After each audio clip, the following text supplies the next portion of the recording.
इतिहासले बिर्सन नसकेका विख्यात तानाशाहहरू।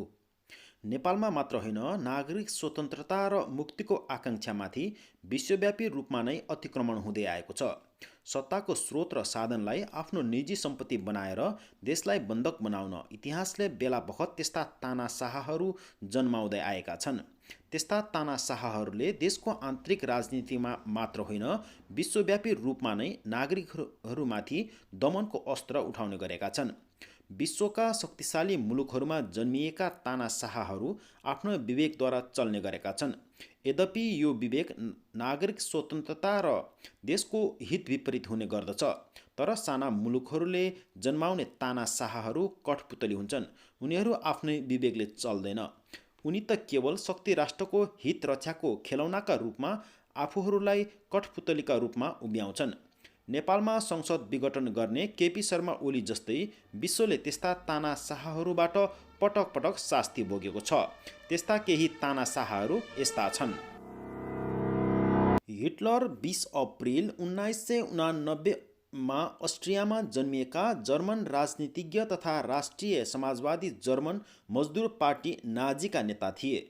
उनी विश्वका क्रूर शासकहरूमा गनिन्छन्। उनी सन् 1933 देखि सन् 1945 सम्म जर्मनीका चान्सलर तथा 1934 देखि 1945 सम्म नाजी जर्मनीका शासक थिए। हिटलर नाजीवाद तथा दोस्रो विश्वयुद्ध सुरु हुनुका केन्द्रीय पात्र थिए। उनी पहिलो विश्वयुद्धका अनुभवी थिए। उनले सन् 1919 मा राष्ट्रिय समाजवादी जर्मन मजदुर पार्टी नाजी पार्टीको सदस्यता लिए तथा सन् 1921 मा सोही पार्टीको नेता बने। सन् 1923 मा उनले एक कुको असफल प्रयास समेत गरेका थिए। सोही असफल कुको कारण उनी जेलमा परे, जहाँ उनले आफ्नो संस्मरण मेरो सङ्घर्ष लेखे। सन् 1924 मा जेल मुक्त भएपछि उनी वर्साइल्सको सन्धिको कडा आलोचना गरी तथा बृहत जर्मन, विशेष गरी भाषिक कारणले यहुदी विरोधी र कम्युनिस्ट विरोधी गतिविधिमा लोकप्रियता हासिल गरे। सन् 1933 मा जर्मनीको चान्सलरमा नियुक्त भएपछि गणतान्त्रिक जर्मनीलाई नाजी विचारधारामा आधारित एक दलीय अधिनायकवादी निरङ्कुश शासकका रूपमा रूपान्तरण गरे। उनको उद्देश्य युरोपमा एक तन्त्रीय नाजी व्यवस्थाको स्थापना गर्नु थियो। दोस्रो विश्वयुद्धका नाममा विश्वभरि नरसंहार मचाउनमा हिटलरको मुख्य भूमिका थियो।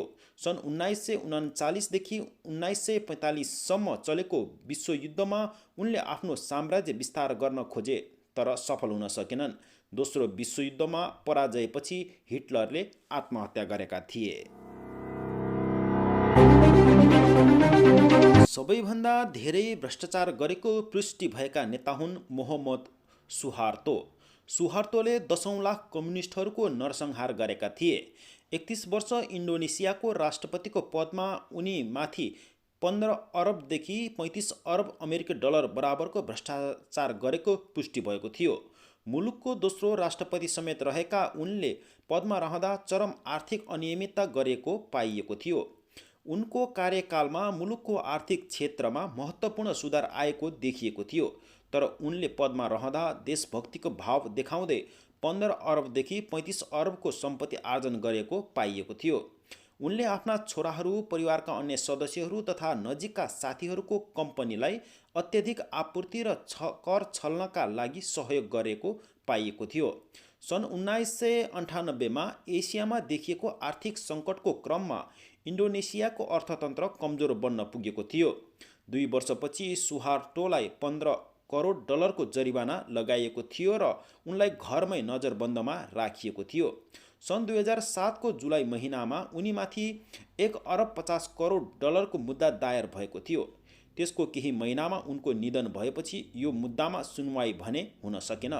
सन् 2010 मा इन्डोनेसियाको सरकारले सुहार्तोको परिवारलाई अन्य मुद्दाहरू समेत गरी 30 करोड 74 लाख डलर असुल उपर गरेको थियो।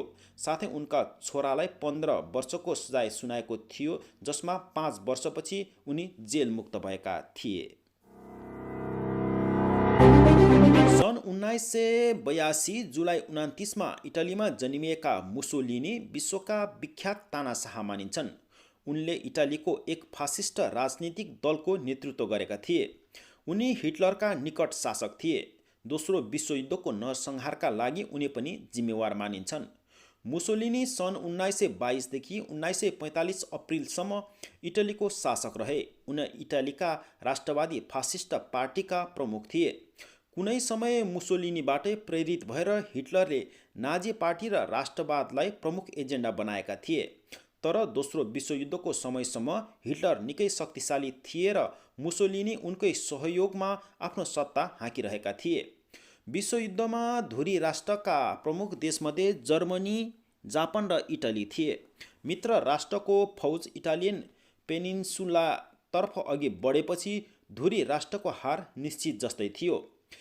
61 वर्षीय मुसोलिनीले उपाय सोच्न थाले। उनी ब्रिटिस वा अमेरिकीहरूको हातमा पर्न चाहँदैन थिए।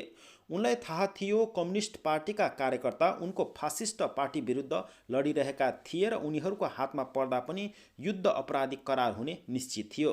त्यसैले उनी तेस्रो देशमा भाग्न चाहन्थे। उनीहरू स्विस बोर्डरसम्म पुगेका थिए, तर त्यहाँ पनि विद्रोहीहरू थिए। उनले मार्क्सले आफूलाई छोपेका थिए। केही जर्मन सैनिकहरूसँगै अस्ट्रिया छिर्ने आशा थियो, तर उनको जुक्ति असफल भयो। विद्रोही कार्यकर्ताले उनी र पेटाकीलाई खोजी छाडेर गोली हाने।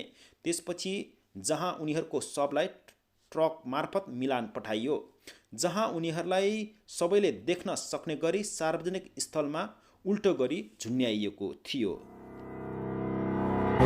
सन् 1946 जुन 14मा जन्मिएका ट्रम्प अमेरिकाका 45औं राष्ट्रपति भए। अर्थशास्त्रमा स्नातकोत्तर गरेका ट्रम्प राजनीतिमा भने मुडी र क्रूर शासकका रूपमा आफूलाई दर्ज गराएर विदा भए। अमेरिकी राष्ट्रपति निर्वाचनको इतिहासमा ट्रम्प नै यस्ता राष्ट्रपतिमध्ये एक हुन् जो दोस्रो कार्यकालका लागि निर्वाचित हुन नसकी घर जानेछन्। ट्रम्पले आन्तरिक राष्ट्रवादलाई बलियो बनाउने नारासहित 45औं राष्ट्रपतिमा निर्वाचित भएका थिए। तर निर्वाचित भएदेखि नै उनले विवादास्पद काममा हात हालेका थिए। मेक्सिकोको सिमानामा पर्खाल लगाउन, आप्रवासीहरूलाई देश निकाला गर्न र उनीहरू विरुद्ध कठोर कानुन बनाउन उनले चालेको कदम भने सफल हुन सकेन। आफ्नो कार्यकालमा ट्रम्प यति धेरै आलोचित भए कि विश्वभरि उनी हाँसोको पात्र बने। कसैले मूर्खहरूको उदाहरण दिनुपर्दा ट्रम्पको नाम लिने विश्वव्यापी परिस्थिति बन्यो। कोभिड-19 को महामारीलाई पनि उनले बेवास्ता गरे। सुरुमा चिनिया भाइरसको नाम दिएर कोभिडलाई हाँसोमा उडाएका उनकै कारण अमेरिका कोभिड-19बाट सबैभन्दा बढी आक्रान्त भयो। अन्तिममा राष्ट्रपति निर्वाचनमा समेत उनले आफ्नो निरङ्कुश चरित्र देखाए। निर्वाचनमा पराजित हुँदा समेत व्हाइट हाउस छोड्दिन भन्ने उनको जिद्दीले लोकतन्त्रको सर्वमान्य चरित्रमाथि नै प्रश्न उठ्यो। आज उनी 21औं शताब्दीका तानाशाहका रूपमा स्थापित भएका छन्। जङ्गबहादुर राणाको जन्म विक्रम सम्वत 1874 असार 4मा भएको थियो। उनी नेपालका 8औं प्रधानमन्त्री हुन्। विक्रम सम्वत 1903 सालमा भएको कोत पर्व र भण्डारखाल पर्व पछि जङ्गबहादुर नेपालको राजनीति र शासन व्यवस्थामा एक्कासी शक्तिशाली हुन सफल भएका थिए। नेपालको शासन व्यवस्थामा राजा राजेन्द्र शक्तिशाली भएर पदासीन रहेको समयमा जङ्गबहादुरले राजदरबारभित्र आन्तरिक विद्रोह गरी युवराज सुरेन्द्रलाई गद्दी आरोहण गराई दामोदर पाण्डे, भीमसेन थापा, रणजङ पाण्डे र माथवर सिंह थापाको नीति सकारेर आफूलाई अत्यधिक शक्तिशाली बनाएका थिए। विक्रम सम्वत 1913 श्रावण 18मा जङ्गबहादुरले मुख्तियारी पदबाट राजीनामा दिएर श्रावण 24 गते राजा सुरेन्द्रबाट कास्की र लमजुङको श्री 3 महाराज पद प्राप्त गरेका थिए। महाराज पद प्राप्त गरिसकेपछि नै उनलाई श्री 3 जङ्गबहादुर कुँवर राणाजी भन्न थालिएको थियो। श्री 3 महाराजको लागि श्रीपेज बनाउन लगाई जनताको छोराद्वारा श्रीपेज लगाउने जङ्गबहादुर पहिलो व्यक्ति थिए। नेपालमा राणा शासनको जग बसालेर 104 वर्षसम्म पारिवारिक शासन शैलीको आरम्भ गर्ने व्यक्ति यिनै हुन्। बेलायती शासकहरूका प्रिय रहेका जङ्गबहादुरले आफ्नो शासनकालको समयमा दरबारिया कट्टर विरोधीहरूलाई तह लगाएर एकतन्त्री शासन चलाएका थिए। बेलायत र फ्रान्सको भ्रमणबाट फर्केपछि उनले नेपाली कला, संस्कृति, जीवनशैली र कानुनमा समेत पश्चिमी प्रभावको छाप छाडेका थिए। उनी नेपालका विख्यात तानाशाह मानिन्छन्। फिलिपिन्सको 10औं राष्ट्रपति फर्डिनान्डो मार्कोसले मुलुकमा 21 वर्ष शासन गरेका थिए। उनले पनि फिलिपिन्समा लाखौँ कम्युनिस्टहरूको नरसंहार गरेका थिए। आफ्नो पदमा रहँदा 5 अरबदेखि 10 अरबको आर्थिक अनियमितता गरेको पाइएको थियो। उनले कार्यकालमा फिलिपिन्सको अर्थतन्त्र निकै कमजोर बन्न पुगेको थियो। विश्व बैंकका अनुसार उनले मुलुकका विभिन्न 6 सञ्जालको प्रयोग गरी नाजायज आर्थिक लाभ लिने गरेको पाइएको थियो। उनले निजी कम्पनीहरू हत्याउने, प्रमुख आर्थिक क्षेत्रमा मनोमानी गर्ने नीति ल्याउने, सरकारी ऋण आफ्नो नजिकको निजी कम्पनीहरूलाई प्रदान गर्ने लगायतका कामहरू गरी अकुत सम्पत्ति आर्जन गरेको बताइएको छ। पदबाट मुक्त भएपछि मार्कोस भागेर अमेरिका पुगेका थिए। उनको अमेरिकामै निधन भएको थियो। पछि विभिन्न सरकारहरूको सहयोगमा फिलिपिन्सले 4 अरब 20 करोड डलर भने उनीबाट असुल गरेको थियो। उनी पनि विश्वका तानाशाही शासक मानिन्छन्। मोबुटु सेसे सेकोले 32 वर्ष कङ्गोको शासन गरेका थिए। पटक पटक मुलुकमा कु गरी उनले शासन आफ्नो हातमा लिएका थिए। उनको कार्यकालमा कङ्गो थेक्नै नसक्ने महँगीको मारमा परेको थियो। साथै अर्थतन्त्र पनि निकै कमजोर अवस्थामा पुगेको थियो। उनले पदमा रहँदा 4 अरबदेखि 5 अरबसम्मको अवैध सम्पत्ति आर्जन गरेको पाइएको छ। उनी सबैभन्दा भ्रष्ट अफ्रिकन नेतामा गनिने गर्छन्। सन् 2009मा स्विजरल्यान्डको मोबुटुको 66,80,000 डलरको सम्पत्ति कङ्गोलाई दिएको थियो। जति बेला मोबुटुका छोरा मुलुकको उपप्रधानमन्त्री थिए। सहकार्यको अभावमा यो कोष मोबुटुको परिवारलाई प्रदान गरिएको थियो। उनी पनि विख्यात तानाशाह मानिन्छन्। प्रधानमन्त्री खड्गप्रसाद शर्मा ओलीको जन्म विक्रमसम्म 2008 साल फागुन 11 गते भएको थियो। उनी 2072 साल फागुन 3 गते नेपालको 41औं प्रधानमन्त्री भएका थिए। तात्कालीन एमालेको 2071 सालमा सम्पन्न राष्ट्रिय महाधिवेशनले उनलाई पार्टी अध्यक्षमा निर्वाचित गरेका थिए। 2072मा नयाँ संविधान जारी भएपछि उनी नेपालको प्रधानमन्त्रीमा निर्वाचित भएका थिए। प्रधानमन्त्री बन्न आफूले गरेको सहमति नमानेका उनले संसदको दबावपछि उनले 2073 असारमा सरकारबाट राजीनामा दिएका थिए।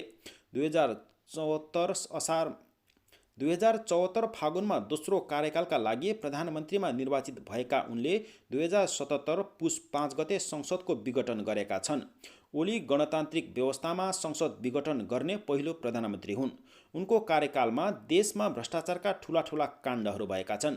व्हाइट बडी खरिदमा भ्रष्टाचार, मेडिकल उपकरण खरिदमा भ्रष्टाचार, सेक्युरिटी मेसिन खरिदमा भ्रष्टाचार, यति होल्डिङमा भ्रष्टाचार जस्ता करिब 2 दर्जनभन्दा बढी भ्रष्टाचार काण्डमा मुछिएको ओली सरकार नेपाली इतिहासकै भ्रष्ट सरकारको सूचीमा समेत दर्ज भएको छ। यो कुराको पुष्टि ट्रान्सपरेन्सी इन्टरनेसनल नेपालले आफ्नो प्रतिवेदन मार्फत सार्वजनिक गरिसकेको छ।